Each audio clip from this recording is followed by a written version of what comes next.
The struggle for women's rights in India is a rich tapestry woven with resilience and determination.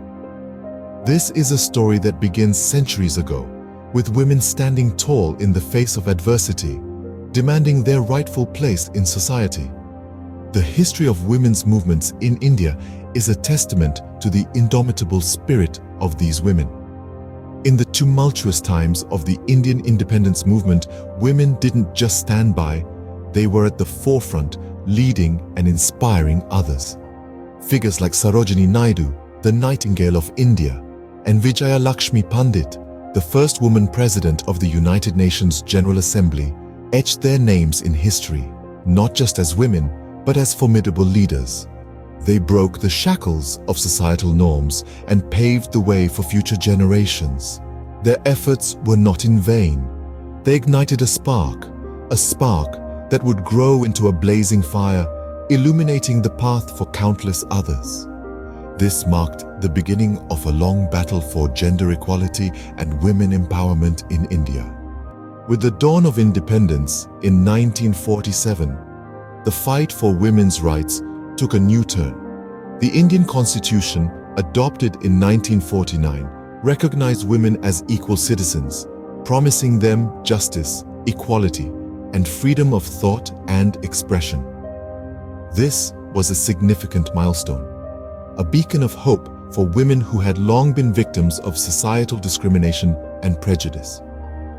It was the first step towards establishing a society where women could live with dignity and respect, a society that respected their rights and acknowledged their potential. But the Constitution was just the beginning. The real change started to come when women themselves began to organize and demand their rights. One of the most significant organizations to emerge in the post-independence era was the All India Women's Conference, or AIWC. Established in the year 1927, it was one of the earliest women's organizations in India. The AIWC played a pivotal role in advocating for women's education and against child marriage, two major issues that plagued Indian society at the time. The AIWC believed that education was the key to empowering women. They launched numerous initiatives to promote women's education, including setting up schools and colleges for girls and women. They also fought relentlessly against child marriage, a social evil that robbed young girls of their childhood and their future. The AIWC's efforts led to the enactment of the Child Marriage Restraint Act of 1929, which made it illegal to marry a girl before she turned 18. These were significant achievements, but they were just the first steps in a long journey towards gender equality. The fight for women's rights in India was far from over. The post-independence era was a time of great change and upheaval, a time when women began to question the status quo and demand their rightful place in society. These steps marked the first major strides towards equality, but the journey had only just begun. The late 1970s and 1980s saw a new wave of feminism in India, fueled by growing awareness and activism. This period marked the beginning of the second wave of feminism, a time when women in India started to unite and fight for their rights on a grand scale. One of the significant events of this period was the rise of women-centric organizations, particularly the Self-Employed Women's Association, or CEDUA as it is commonly known. CEDUA was founded in 1972, and its primary focus was on organizing women workers in the unorganized sector to fight for their rights and improve their working conditions. This organization played a crucial role in giving women a platform to express their concerns and fight for their rights. Around the same time, women also became more active in environmental activism. A prime example of this is the Chipko movement. This movement began in the state of Uttarakhand, where local women stood up against the felling of trees, literally hugging them as a form of protest. The Chipko movement not only protected the environment but also highlighted the role women play in conservation efforts. The second wave of feminism also saw a significant shift in the legal landscape following the infamous Mathura rape case.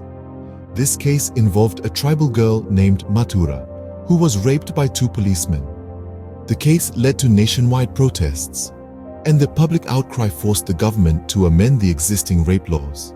This case was a turning point in India's legal history, as it led to the introduction of more stringent laws to protect women from sexual violence. These movements marked a shift towards a more direct confrontation of social issues affecting women. The second wave of feminism in India was not just about fighting for women's rights. It was about reshaping society's perception of women and their roles. This period laid the foundation for many of the rights and protections women in India enjoy today. In the 21st century, the fight for women's rights continues with renewed vigor and determination. Today, we witness a new generation of activists who harness the power of social media and technology to amplify their voices and effect change. Let's consider the Pink Chadi campaign, a unique, cheeky movement that began in 2009. It was a response to an attack on women at a pub in Mangalore by a right-wing group.